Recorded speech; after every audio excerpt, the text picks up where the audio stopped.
Baik, teman-teman, kali ini saya akan menjelaskan tentang seputar edukasi yang berjudul Sosiologi Pendidikan Islam. Sebelum kalian mengenali saya akan mengenalkan diri saya kepada kalian terlebih dahulu. Perkenalkan, nama saya Muhammad Sofyan Erdiansa dengan NIM 252 101063. Oke, langsung saja kita bahas dan simak video ini. Sosiologi pendidikan adalah bidang studi yang mempelajari interaksi sosial dalam pendidikan, baik di dalam maupun di luar kelas. Bidang studi ini mempelajari banyak hal tentang pendidikan, seperti kurikulum, pengajaran, pembelajaran, pola interaksi siswa guru, fungsi pendidikan dalam masyarakat, dan masalah sosial yang muncul dalam pendidikan. Dalam pendidikan Islam, pendekatan psikologi adalah alat analisis yang sangat penting untuk memahami berbagai masalah yang berkaitan dengan perilaku manusia, baik secara individu maupun kolektif. Psikologi, humanistik, behavior, dan psikoanalis adalah tiga teori utama dalam pendidikan Islam. Menurut teori humanistik, dorongan-dorongan primal seperti kebutuhan akan rasa aman, daya, dan upaya untuk menghindari bahaya adalah dorongan utama yang mendorong manusia untuk berperilaku. Namun, psikoanalisis sering dianggap tidak sesuai dengan pendidikan Islam, terutama karena teori ini menganggap bahwa manusia memiliki naluri dasar yang mungkin tidak sesuai dengan konsep fitrah Islami. Menurut behaviorisme, konsep ini dapat digunakan dalam pendidikan Islam untuk membangun nilai-nilai Islami dan kebiasaan baik, seperti melakukan ibadah secara teratur. Namun, behaviorisme sering mengabaikan aspek spiritual dan potensi batin manusia. Ini adalah bagian penting dari pandangan Islam tentang manusia sebagai makhluk yang diberkahi akal dan jiwa. Yang selanjutnya, teori humanistik. Teori ini sangat penting dalam pendidikan Islam, terutama dalam upaya mengembangkan jiwa menjadi individu yang kuat secara emosional, spiritual, dan intelektual. Teori ini berpendapat bahwa pengalaman transendental adalah salah satu jenis kesadaran tertinggi yang dapat berfungsi sebagai pendorong utama bagi perkembangan manusia. Namun, metode ini sering bergantung pada kemampuan manusia untuk menyelesaikan segala masalah tanpa mempertimbangkan keterbatasannya. Adapun penjelasan tentang ruang lingkup peran sosiologi pendidikan Islam. Yang pertama, peran guru dalam pendidikan Islam. Peran guru dalam sosiologi pendidikan Islam sangat penting karena guru tidak hanya berfungsi sebagai pendidik tetapi juga berfungsi sebagai contoh bagi siswa mereka. Mereka bertanggung jawab atas pendidikan dan memiliki kemampuan untuk menentukan seberapa baik pendidikan akan diberikan. Oleh karena itu, agama Islam sangat menghormati dan menghargai orang-orang yang memiliki pengetahuan dan memiliki tugas mengajar. Islam memuliakan guru melebihi orang lain yang tidak tahu dan bukan guru atau pendidik. Dalam surat Al-Mujadalah ayat 11 Allah berfirman, A'udzu billahi minasyaitonir rajim. Bismillahirrahmanirrahim. Ya ayyuhalladzina amanu idza qila lakum tafassahu fil majalisi fafsahu yafsahillahu lakum. Wa idza qila anshuzu fansuzu yarfa'illahu alladhina amanu minkum walladhina utul ilma darajat wallahu bima ta'maluna khabir. Ayat ini menjelaskan bagi orang yang berilmu dan orang yang berpengetahuan akan ditinggikan derajatnya di sisi Allah. Dalam pendidikan Islam, bukan hanya guru yang menjadi peran dalam pendidikan, akan tetapi keluarga termasuk dalam pendidikan Islam.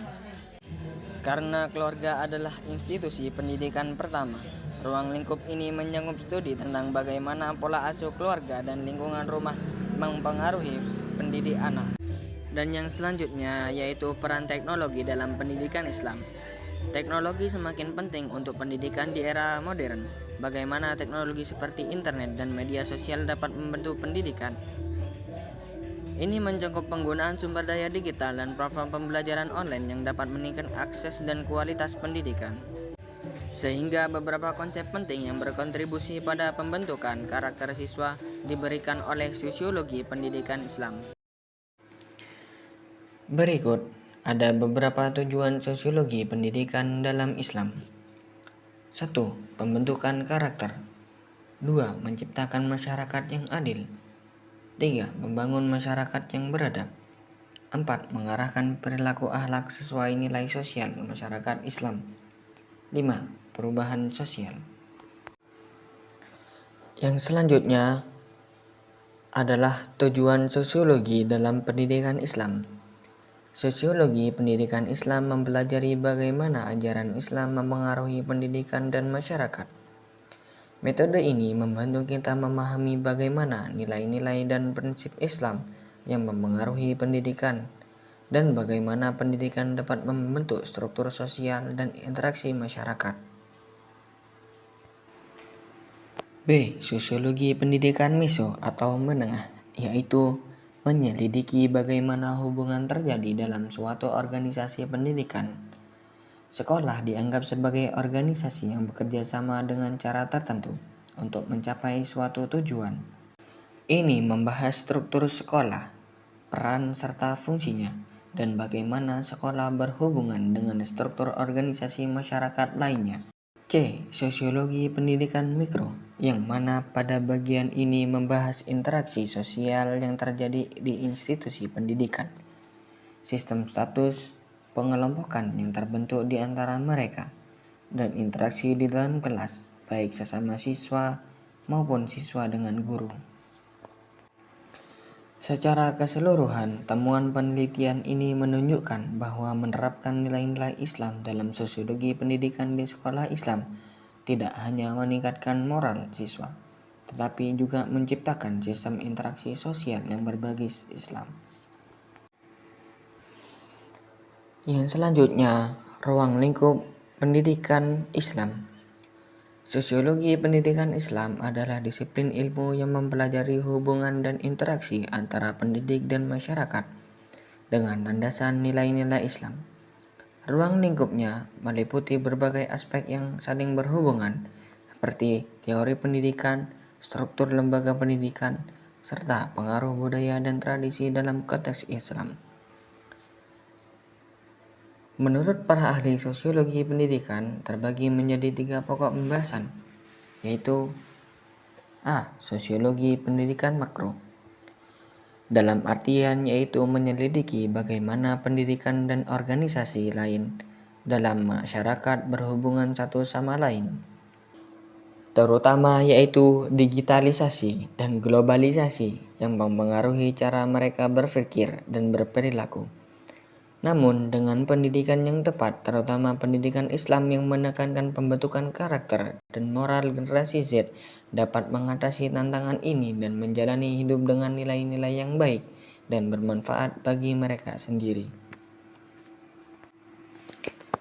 Sehingga dalam hal ini pembentukan karakter di dalam pendidikan Islam sangatlah penting karena dapat membantu seseorang dalam mengatasi tantangan perubahan zaman yang berada di era digitalisasi, dan pendidikan Islam tidak hanya memperhatikan kecerdasan, tetapi juga membangun karakter dan moral yang seimbang.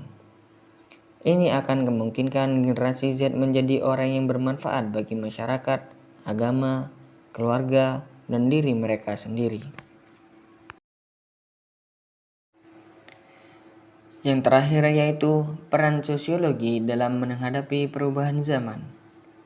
Perubahan sosial mempengaruhi dunia pendidikan dalam berbanyak aspek, mulai dari isi kurikulum, metode pengajaran, hingga hubungan guru dan siswa.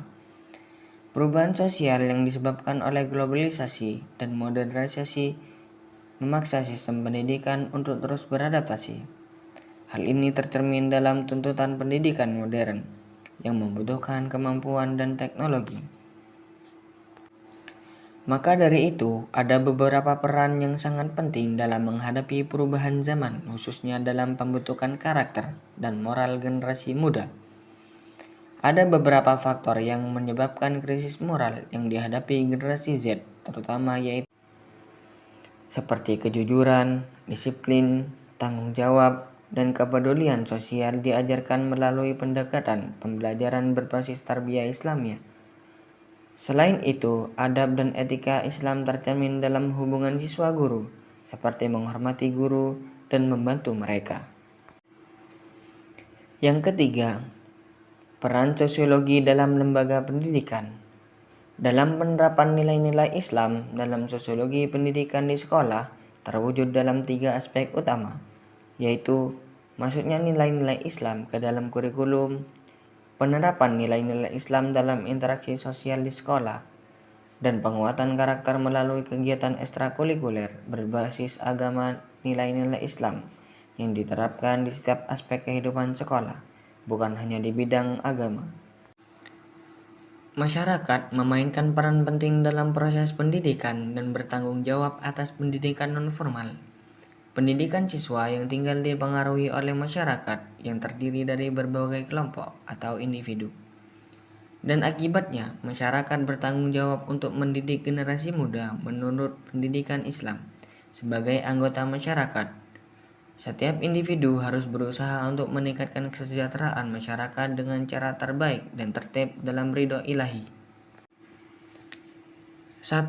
Mendidik dengan ketauladanan. 2. Mendidik dengan adab pembiasaan dan latihan. 3. Mendidik dengan nasihat. 4. Mendidik dengan pengawasan. Yang kedua, peran sosiologi dalam masyarakat. Masyarakat sebagai lingkungan pendidikan yang disebutkan, setiap anggota masyarakat harus menciptakan lingkungan yang nyaman di mana proses pendidikan dapat berlangsung. Pendidikan berbasis masyarakat dikenal untuk mendorong masyarakat untuk berpartisipasi dalam proses pendidikan. Meskipun konsep ini biasanya dikaitkan dengan pelaksanaan institusi pendidikan formal. Orang tua memiliki peran penting dalam mendidik anak-anaknya, penting dan signifikan dalam mendidik anak mereka. Saat mendidik anak mereka, orang tua harus mempertimbangkan beberapa hal berikut, yaitu pendidikan Islam, yaitu pendidikan harus dilakukan secara sadar dan dengan tujuan. Tujuan pendidikan biasanya dimaksudkan untuk menunjukkan perubahan yang diharapkan pada peserta didik setelah proses. Pendidikan yang mencakup perubahan pada kehidupan masyarakat dan lingkungan siswa serta perubahan pada tingkah laku dan kehidupan pribadi mereka. Tujuan pribadi sosiologi pendidikan Islam adalah pembinaan individu muslim yang terintegrasi pada perkembangan spiritual, fisik, emosi, pengetahuan, dan sosial. Sedangkan tujuan sosial adalah tujuan yang terkait dengan dunia spiritual, kebudayaan, dan sosial kemasyarakatan. Akan tetapi tujuan utama sosiologi pendidikan Islam adalah untuk memahami bagaimana interaksi sosial terjadi dalam masyarakat muslim. Ini menyangkut memahami bagaimana tradisi dalam nilai-nilai Islam mempengaruhi perilaku individu dan kelompok dalam konteks pendidikan. Dan mengapa konsep sosiologi pendidikan Islam ini sangat penting dalam pembentukan sifat peserta didik. Karena betapa pentingnya pembentukan karakter dalam proses pendidikan. Tujuannya adalah untuk menghasilkan generasi yang memiliki moral yang kuat dan membantu masyarakat, sehingga dapat membentuk iman, akhlak, etika, dan karakter. Nah, dari penjelasan yang sudah disampaikan tadi, kita dapat menyimpulkan bahwasanya pendidikan Islam adalah bidang yang mana mempelajari tentang pendidikan Islam yang berinteraksi dengan sosial pendidikan masyarakat dan menjadi dasar untuk membangun sistem pendidikan Islam yang sesuai dengan ajaran-ajaran Islam. Terima kasih. Kata orang untuk jadi hebat itu susah, tapi aku gak percaya. Jika terus mencoba dan tetap berdoa, yakin aku pasti bisa. bumi